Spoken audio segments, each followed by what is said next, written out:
Good afternoon on a snowy February 5th in Vermont. There's an update report on the 46 Gar Wood Ensign. As you can see, the transom is all back together.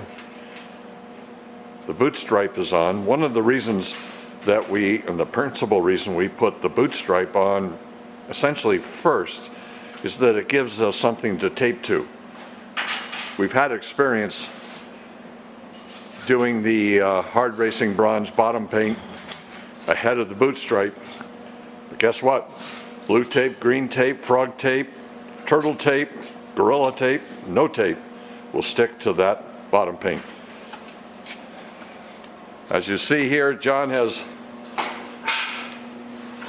released and filled every single bunghole on the starboard side, and he will shortly be going through the same exercise on the port side.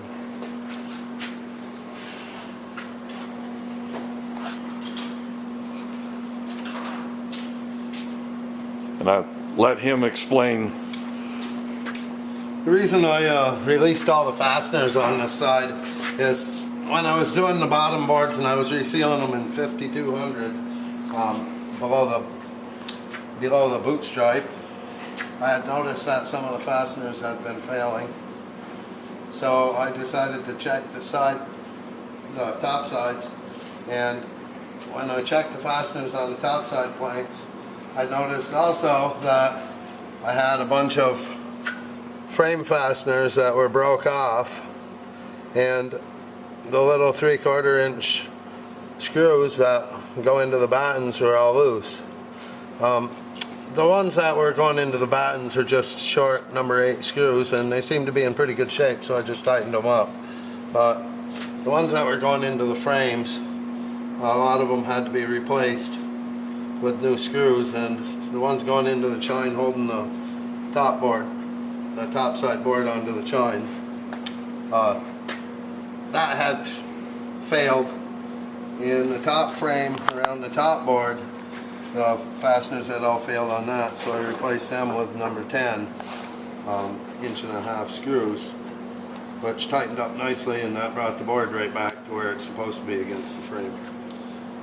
So then I filled all the holes with premium filler and 2 coats of that. I use a tape to tape off the seams so that I don't get any of the premium filler in the seams, because if it's full of filler and it cracks and falls out, then that's not very good. So we'll use seam sealer on that.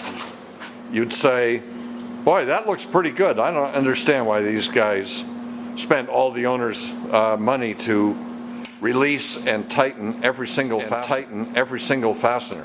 Yeah, they look good. And John started on the first few test holes. And what did you say, John? You got at least a half turn out of every one of them? Yeah, I could tighten each screw at least a half turn. Now, very smooth as we go from the gunnel down to the boot stripe. So John's next. You really can't tell the difference to any great extent by simply looking at it. But the best test is the hand test. When I rub my hand up and down across these planks, I have a nice uniform surface that is flaring out towards the gunnel just the way we want it. Whereas on the starboard side, where John hasn't worked yet, at every seam, in fact the planks, are rocking and rolling, and they're slightly convex. So if we were to finish this and you sight down the top sides, every one of those high areas where the boards meet along the seams would become immediately apparent. Could we sand them down flat? Sure. But as soon as you had the boat out in the water for the first couple of hours, they'd all be back because the fasteners were loose. Every single fastener was very smooth as we go from the gunnel down to the boot stripe. So John's next. Tighten most of the batten fasteners, as we call them, probably again replace the lion's share of frame fasteners, fill, sand and fair. Then it'll be time to prime it and paint it white with Interlux Premium Yacht number 220.